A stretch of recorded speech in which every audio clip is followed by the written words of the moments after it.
Sanibonani bafowethu, nibingelela yimi ngigaba Mahlalelo Mpokandlovu phansi kwamacebo enquthu kwesenkosi uMlifi. Ngibingelela abafowethu ngoba ngifuna ukuzonitshela ngokuthi iCD kaNgigaba Mahlalela izophuma ungakapheli uNovember, noma ngeke ngilusho usuku ukuthi kube ngaki, kodwa nje kube ungakapheli uNovember.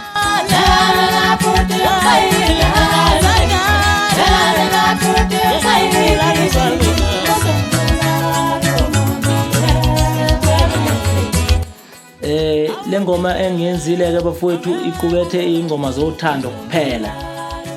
Alikho ihawu, ngiyazi bafowethu niyakuthanda ihawu ukuthi uMgiga ngebhulu ihawu ebhekise abafanele abanye abalingana naye emculweni. Cha, alikho ihawu, lokhu ihawu lizobe likhona kubangani bakhe. Njengamanje le album iqukethe zothando, ikhuluma ngobumnandi bothando, ngokubuhlungu bothando, ngakho konke nje okuthinta uthando bafowethu. Kuthi kancane nje ngeke kuthinta kakhulu. Kuthi mina ngisemncane, kuthi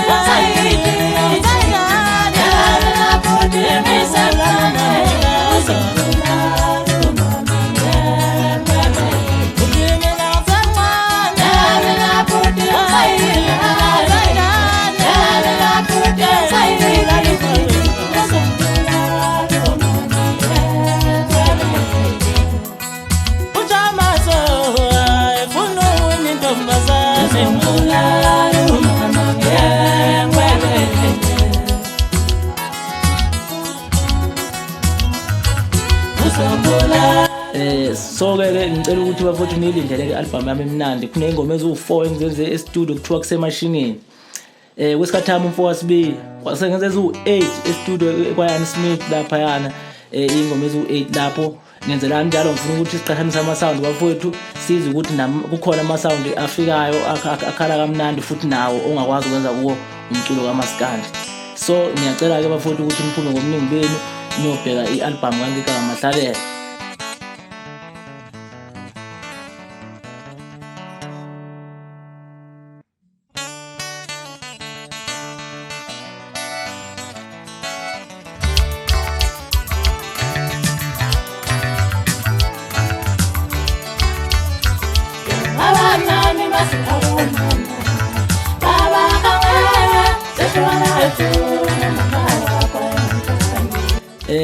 Kunye ke ngakuphawula ukuthi bafowethu asifundeni ukudownload ingoma sithathe ku-internet, ngoba manje sekunzima ukuthengisa ama CD ethu ngoba into eziningi zamanje ayisafuni ukudlala ama CD. Nakuqala bafowethu nazi kwakukhona ama cassette, aphela ama cassette kwangena ama CD.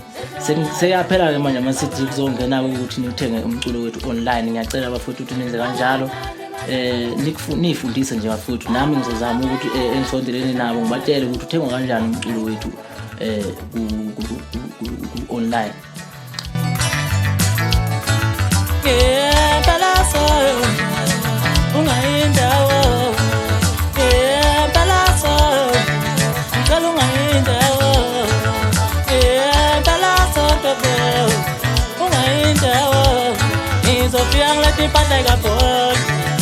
Ngizocela ke ngane zakwethu ukuthi ke izintombi nezinsizwa zikhethele ingoma zazo la kwi-album yami.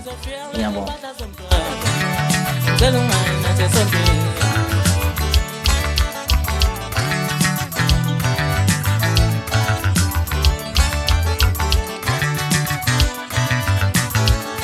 Uyakhumbula sisaqala ukubonana, uyakhumbula sisaqala ukubonana, uyakhumbula sisaqala ukubonana, uyakhumbula sisaqala ukubonana, ukuthi wawugqoke kanjani. Akangeke ngicela ungibuye kanjalo, ngawufuka phela ngemva kokubona, yesahlala mina